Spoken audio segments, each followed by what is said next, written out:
I'm John Cooke. I'm based in the City, UK, which is a financial services representative organisation, also covering professional services, related professional services, and with some past experience of being a regulator. I wanted really to make about 5 points from the work that we've been doing in our group, and partly just beginning with AI for people as a whole, which, as we've all seen, has been divided into 7 vertical business frameworks. And I think it's inevitable that the work will be organized in that sort of way, but there is a risk of losing some coherence. As Nia has already said, banking and finance is a huge area in itself, and even so, it's linked with other forms of financial intermediation, not only insurance, but also healthcare with insurance and investment. And in our book at the City UK, it's also linked with the financial advice that is given by related professional services, notably the law and accountancy. So one is really dealing with an ecosystem which has very wide links. We can also bring in sustainable finance for energy and climate change. So there is a huge area here. And the reason I make this point is that I think it has effects on all the recommendations that we make. The recommendations need to be aware of those linkages in the overall ecosystem of financial and related professional services, and also of the very porous barriers that there are between them, so that what we do in one area is likely to have to be consistent and have broader applicability in other areas of the ecosystem where it may apply. Well, that was really my first and second point on the ecosystem and its effects on our recommendations. I'd like to come thirdly to the 4 big risks. Nia has already itemized these, and I won't repeat what he has said. We noted that they were lack of technical training for regulators, lack of awareness of engineers of the implications of their system, the risk of complacency, and the risks that went with data breaches. And I think what I would say about these is the common to all of them is a kind of overarching risk of ignorance. Ignorance of our sector's own reliance on AI, ignorance among system builders of wider effects, ignorance of risk leading to complacency, and ignorance by consumers of the data-hungry nature of systems and the amount of data of their own that are being taken up. So I feel that in this area, we're well into Donald Rumsfeld's world of known unknowns and even unknown unknowns, which are a huge issue, not only for banking and finance, but also for wider ecosystems. And that has, 4th point, implications for regulation. Banking and finance may rely on AI, but regulation is itself ultimately a human activity. I mean, the regulators are human. They exist in human organizations. Those are organizations which are non-political and with non-political independent decision taking.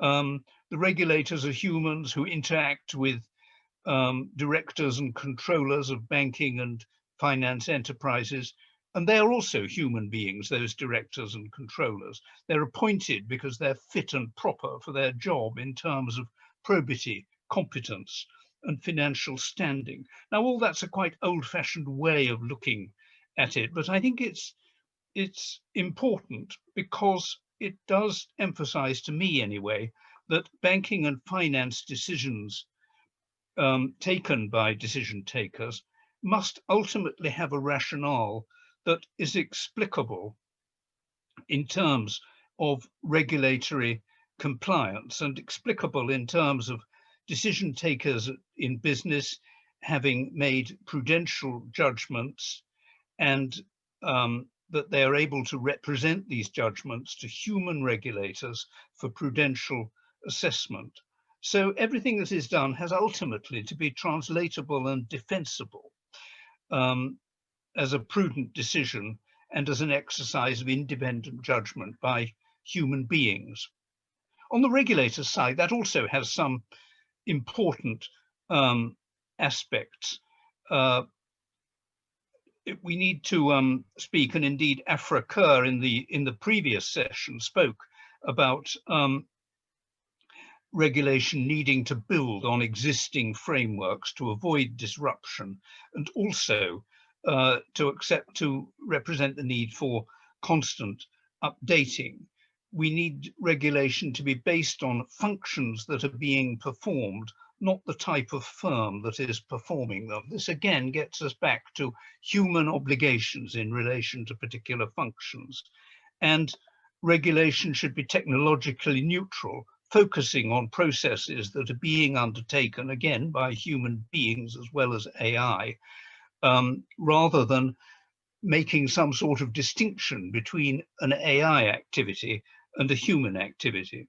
There's also here the point that Robert Madeleine made in the original opening session, that the European Union's speed of regulation is not necessarily appropriate to the type of regulatory task that is now being faced. Finally, I'd just like to say something very quickly on the international dimension. All of these issues of scope, risk, and regulation are difficult enough at the national level, but they are magnified when one looks at the international level. For one thing, there's the increased scale of the businesses involved, the fact that they operate in many jurisdictions, the fact that they may be regulated in many jurisdictions, for instance, by colleges of regulators. Will all of those regulators follow the same approach to artificial intelligence, both in prudential regulation and in market conduct? What if they don't? These are huge questions that I think at the international level we're only at the very beginning of tackling. And of course, they relate to other questions at the international level, the need for a uniform approach to data transfer, data protection, which in some jurisdictions law is regarded as a human right, and data localization, which again in some jurisdictions extends to the idea of data as the new oil, which should not leave the jurisdiction.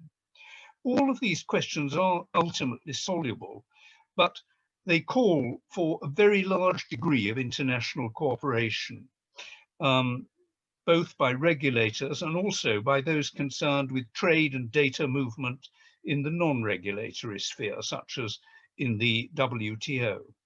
So I think there are a huge range of international issues which perhaps we haven't dwelt enough on, but which will be vital to ensure that digital infrastructures are in fact interoperable, robust and secure. And only with that can workable artificial intelligence solutions be delivered internationally. Thank you very much. Thank you very much, John. Thank you. Mark, are you ready?